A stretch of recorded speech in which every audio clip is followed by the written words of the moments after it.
E aí? Se for vender e não vender, você vai largar tudo aí. Aham. Caso tem que ser criado, tem casa aí. É.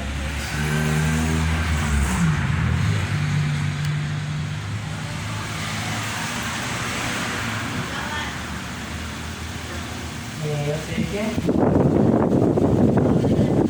que vai acontecer também, mas se eu for vender sem nada, eu quero muito vender aqui. É. Eu vou botar a mulher no ponto. Eu vou comprar uma caminhonete, cara. Eu vou ficar com o carrinho.